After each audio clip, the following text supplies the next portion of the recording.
Hey guys, welcome to my channel. Please don't forget to like and subscribe for more updates. Walang kamalay-malay si Moira na na-record lahat ni Dr. Tanyag ang pag-amin niya na siya ang humila sa hagdan at hindi siya humingi ng tulong at niloko pa niya si Robert. Matapos namang makausap ni Dr. Tanyag si Moira, doon na tumaas ang BP niya kaya tumawag ng doktor si Moira. Nang malaman naman ni Annalyn na hindi na naman okay si Dr. Tanyag kaya sobrang nag-aalala siya sa kanyang ama. Samantala, nasabi naman ni Susan kay Annalyn na ihanda na niya ang sarili niya dahil ganun ang nangyari sa tatay ni Lynette. Nagkasakit ito tapos nung bumuti na ang pakiramdam, akala nila ay madi-discharge na pero namatay din. Kaya nasabi naman ni Annalyn na hindi mamamatay ang kanyang ama dahil hindi pa niya ito nakakasama ng matagal, kaya naman sobrang masakit yon para kay Annalyn. Sa kabilang banda naman may pasyente at gusto na si Dr. Tanyag ang gumamot sa kanya. Pero sinabi ni Annalyn na kakagaling pa lang niya sa coma.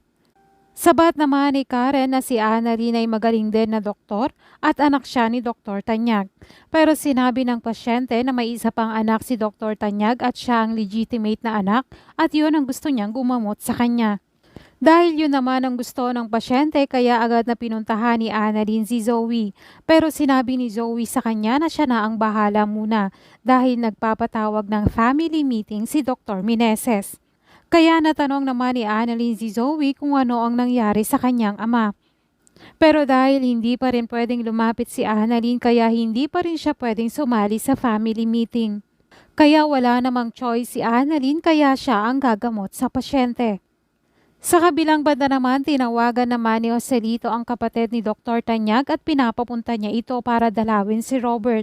Nasabi naman ng kapatid ni Dr. Tanyag na sana ay pagdating niya ay makilala pa rin siya ni Obeng.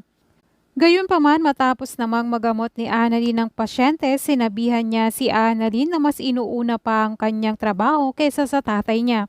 Dagdag pa nito na anong klasing anak si Annalyn. Tugon naman ni Annalyn na gustuhin niya mang puntahan ang ama pero hindi pwede. At kung may magagawa si Annalyn para sa pasyente, mas uunahin niya na yon kaysa magmukmuk lang siya. Dahil doon ay humanga naman ang pasyente kay Annalyn. Sana lang ay hindi mamatay si Dr. Tanyag at sana ay nakoma lang siya dahil gusto ko pa silang magkatuluyan ni Lynette at magkaroon pa sila ng banding ni Annalyn. At sana ang kapatid ni Dr. Tanyag ang maging kakampi nila ni Annalyn. At siya sana ang makakuha ng cellphone ni Dr. Tanyag para marinig niya ang nirecord lahat ni Dr. Tanyag na si Moira ang may kagagawan nito. Yan ang mga aabangan natin sa Lunes sa Abot Kamay na Pangarap. I just wanna be certain I don't wanna waste all our time.